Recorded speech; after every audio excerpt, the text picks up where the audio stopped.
C'est avec Codevia maintenant que nous ferons ensemble le tour d'horizon de la revue de presse. Codevia maintenant déjà en position. Codevia maintenant, bonjour. Bonjour Joël Todi, bonjour également à nos amis téléspectateurs. Alors, parlant de ce deuxième rendez-vous de la semaine, qu'y a-t-il au menu? Oui, ça fait 2 semaines déjà que l'école béninoise a ouvert ses portes. Il paraît, avec le constat fait par certains canards, que certains apprenants jusque-là n'ont pas encore reçu leur emploi du temps. Ils s'adonnent donc aux activités récréatives à plein temps. Donc ça préoccupe beaucoup plus les parents d'élèves. Pendant ce temps, les autorités au niveau donc, du système éducatif pensent beaucoup plus à l'assainissement.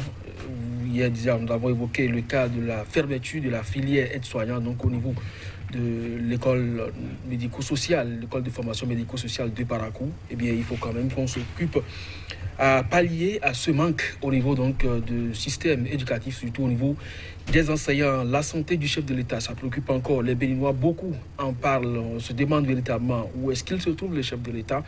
Je crois quand même que c'est de bon droit. Eh bien, il y a des réponses à ces différentes préoccupations. Sans oublier que la sortie du PRD continue également d'occuper le devant de l'actualité. Donc, on se demande véritablement ce que veut Mbedi et son parti politique face donc, au système partisan. Intéressant. Alors, nous allons démarrer avec... Actu Express qui, parlant donc du président de la République, écrit tintamment autour de la santé du président Patrice Talon.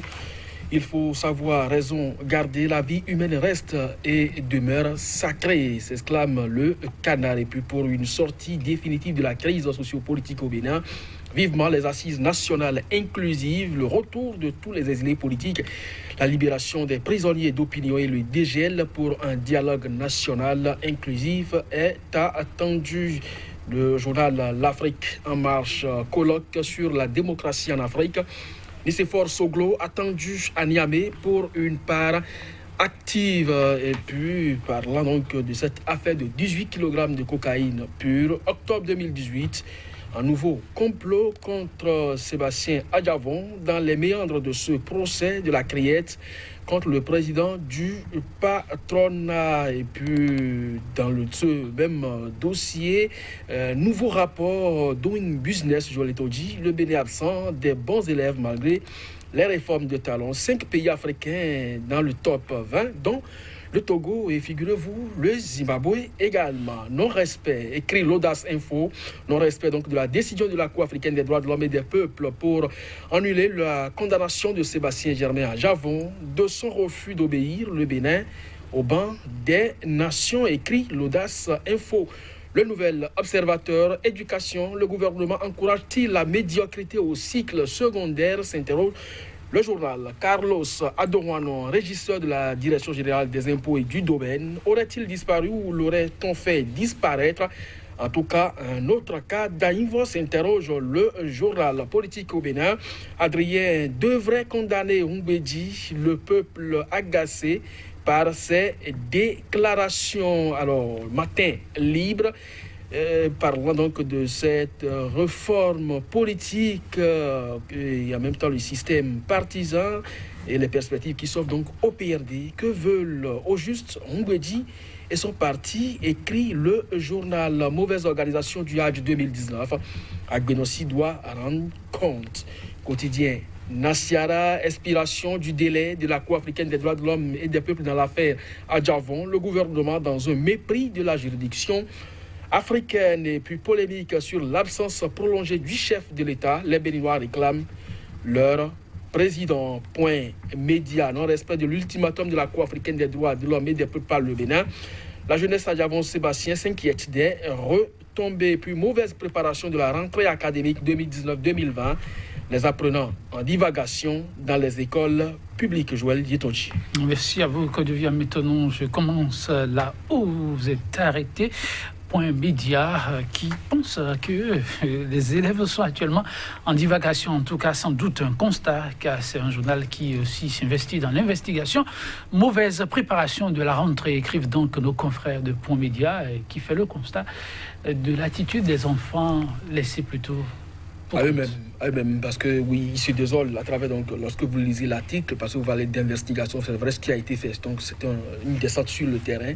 Le journal a restitué donc ce qu'il a pu concocter au niveau des apprenants, qui, pour dire qu'ils ne comprennent pas que des enseignants viennent quand même au sein des établissements, ils font de tout au niveau de l'administration et ressortent simplement sans faire tout.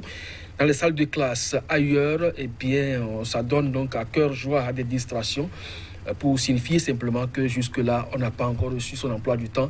Donc, le moindre professeur n'est encore passé par là. Alors, lorsqu'on agite donc sur la toile et à travers donc des sorties médiatiques, comme quoi la rentrée se déroule très bien, que les enseignants sont déployés sur le terrain, je vous l'ai dit, avec cet article, par exemple, on a comme l'impression qu'il y a un contraste. Mais ça se situe à quel niveau et ça arrange véritablement qui? Je ne crois pas que ce soit le gouvernement qui prépare quand même une bonne relève, nous dit-on, avec la continuité dans la dynamique des résultats que nous avons eus pour le compte de l'année 2018-2019.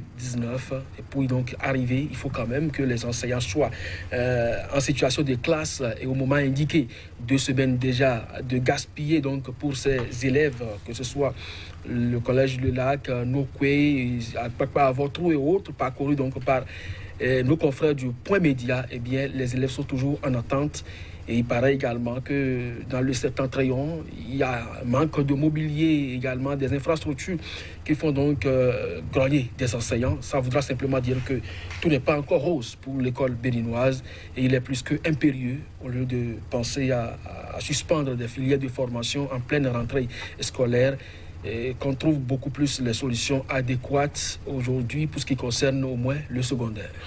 Mais quand je viens mettre nos solutions à ce niveau, mais ailleurs aussi, on est préoccupé. C'est Nassira qui s'est adonné à cet exercice aussi d'écoute de la population et qui nous rapporte que les Béninois ils sont de plus en plus inquiets et réclament le président. Ils aimeraient le voir. Oui, c'est beaucoup plus là que se situe l'interrogation. Pourquoi alors s'interroger autant autour donc de la vie d'un individu, fut-il président de la République? C'est vrai, il est mandaté par les citoyens béninois pour donc conduire les destinées de la nation et donc son absence doit donc préoccuper plus d'un. Mais lorsqu'on sait que mercredi dernier, pratiquement une semaine seulement, le chef de l'État a présidé le Conseil des ministres, on se demande véritablement à quoi retournent toutes ces interrogations. Donc le journal L'Actu Express l'a également dit, la vie, elle est une et reste sacrée. Et donc, tout ce tintamarre autour donc, de la santé du chef de l'État doit pouvoir nous inviter à savoir donc raison garder. De toutes les façons, je crois que de façon officielle, peut-être le gouvernement ou les voix les plus autorisées apporteront donc la lumière sur cette préoccupation. Et peut-être si le chef de l'État est sur le territoire national, à travers donc une adresse à la nation, puisque, je ne sais pas, je ne vous le fais pas dire, il y a un dialogue national qui est convoqué avec les partis qui ont aujourd'hui le certificat de conformité pour le 10 octobre prochain. Peut-être qu'à cette occasion, vous verrez en chair et en os le chef de l'État et il va donc pouvoir s'adresser à la nation dans les termes que vous connaissez déjà. Parlons justement de dialogue national qui, justement, sera un rendez-vous pour les Béninois de voir. Le président Actu Express annonce que oui, dialogue national, disions-nous, mais l'idéal serait une assise nationale inclusive. Oui, ça c'est le souhait du journal. Mais puisque nous sommes dans une dynamique aujourd'hui où, vous savez, parfois il faut gouverner par la ruse, par la rage à la limite, eh bien ce sont les partis politiques qui sont conviés à cette rencontre-là. Et quels sont ces partis politiques? C'est ceux-là qui disposent donc de leur certificat de conformité. Vous les connaissez déjà, DUD, UDBN, MOEL, PRD, et puis les 2 blocs soutenant les actions du chef de l'État. Et tous ceux-là que je viens donc d'évoquer également soutiennent donc les actions du chef de l'État. Alors, est-ce que c'est vraiment ce que vous appelez dialogue? Parce que échange de paroles entre 2 personnes, ça s'appelle déjà dialogue. Maintenant, c'est de quel bord il s'agit? C'est là la préoccupation de tous. Si c'est pour la décrispation de la tension sociopolitique, je ne crois pas que ce soit ces formations politiques-là qui puissent constituer la solution. Mais si c'est pour échanger, parce que la communauté internationale l'exige, je crois que c'est suffisamment évocateur donc, de ce qu'effectivement le chef de l'État a pris langue avec les formations politiques, je l'ai dit. Un sujet de société avec Matin Libre qui, pour ce matin, a préféré attirer l'attention sur ce qui se joue autour duquel tout le monde n'est forcément pas imprégné et informé. Il s'agit du pèlerinage, voilà, des musulmans. Beaucoup de têtes seraient tombées, mais dans ce qui a été qualifié de mauvaise gestion, nos confrères, après une investigation, croient savoir que le ministre des Affaires étrangères doit être écouté et rendre compte aux besoins. Bon, c'est aussi ça, la rupture, parce que rappelez-vous, quand on a parlé de bradage de domaine public, pour ce qui concerne Dassigli et Modeste Toboula, des fonds quand même transités par une régie. Et le ministre de l'économie et des finances, entre-temps aussi été écouté, mais est-ce qu'il a véritablement rendu compte? C'est aussi préoccupant. Rappelez-vous les motos achetées à 1,6 million francs CFA dénoncées par Jean-Baptiste Elias ici. Est-ce que le ministre du cadre de vie a rendu compte? C'est aussi ça, la gouvernance. Ceux qui sont déchargés entre-temps sont rappelés donc aux affaires. C'est dit simplement que oui, le journal Matin Libre a formulé donc cette requête, mais ça va beaucoup plus attendre dans son tiroir, dans les colonnes du journal, plutôt que traduit en actes. On va s'en arrêter là, dit-on de l'autre côté, et le temps serait complètement parti.